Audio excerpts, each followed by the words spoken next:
Gagal bayar di aplikasi Aku Laku lebih dari 1 bulan, ini adalah resiko terberat yang bakal terjadi. Yuk, kita akan bahas di video kali ini. Oke, Assalamualaikum warahmatullahi wabarakatuh. Bagi teman-teman yang saat ini mungkin telat bayar atau gagal bayar di aplikasi Aku Laku gitu ya, pasti teman-teman kalau udah 1 bulan, itu pasti teman-teman akan udah mengalami berbagai macam proses penagihan, dihubungi secara barbar gitu ya, terus-terusan lah pokoknya ya.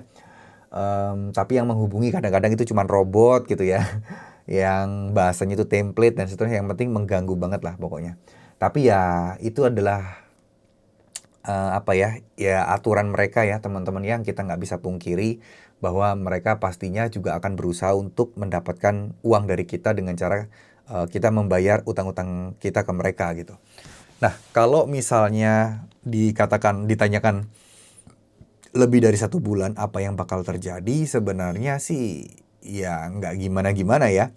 Tapi yang jelas kalau udah lebih dari 1 bulan, kemungkinan besar DC lapangan yang bakal datang pun akan ada. Proses-proses penagihan by telepon itu agak sedikit berkurang. Tapi ya kita harus mempersiapkan diri dan mental kita itu untuk ini ya, menghadapi DC lapangan yang datang. Karena kenapa kita harus siapkan mental, terutama buat teman-teman yang baru gagal bayar, itu pastinya teman-teman akan selalu overthinking, gelisah, mikir yang tidak-tidak. Takutnya ada kekerasan lah, premanisme lah, kriminalitas lah, atau bahkan teman-teman takut dipermalukan lah. Pokoknya nggak siap gitu loh menghadapi atau berkonfrontasi dengan para DC lapangan ini gitu. Nah, sebenarnya apa ya, selama kalian mengetahui wawasannya, selama kalian mengetahui aturannya, selama kalian tahu bahwa resikonya itu nggak akan yang aneh-aneh, tidak akan membuat kalian bisa dipenjara, ya semuanya akan aman-aman aja gitu loh. Mau DC-nya datang ke rumah ataupun tidak ada masalah. Tidak ada masalah teman-teman.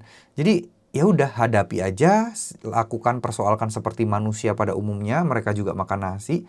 Dan perlu diketahui juga, gak semua DC pinjol itu sama ya, seperti yang diberitakan gitu. Yang bengis, yang barbar, yang suka ngancam-ngancam, yang membahayakan, gak semua kayak gitu.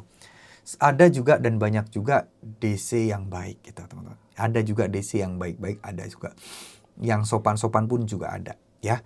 Jadi risiko terberatnya paling slik OJK, DC lapangan yang datang, karena kalian harus menyiapkan mental.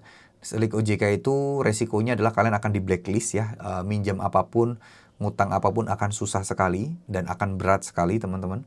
Intinya sih ya banyak lah ya hal-hal yang harus kalian pahami. Ketahui aturannya bahwa ini tuh tidak akan masuk ke ranah pidana dan tidak akan ada urusan dengan polisi. Jadi nggak usah takut yang gimana-gimana ya. Lebih dari 1 bulan ya udah pasti slik OJK dan DC lapangan yang akan menanti. Nah, hadapi itu, siapkan mental kalian, pasti tidak akan ada hal-hal negatif yang akan menerpa kalian. Tetap semangat ya teman-teman ya. Terima kasih. Wassalamualaikum warahmatullahi wabarakatuh.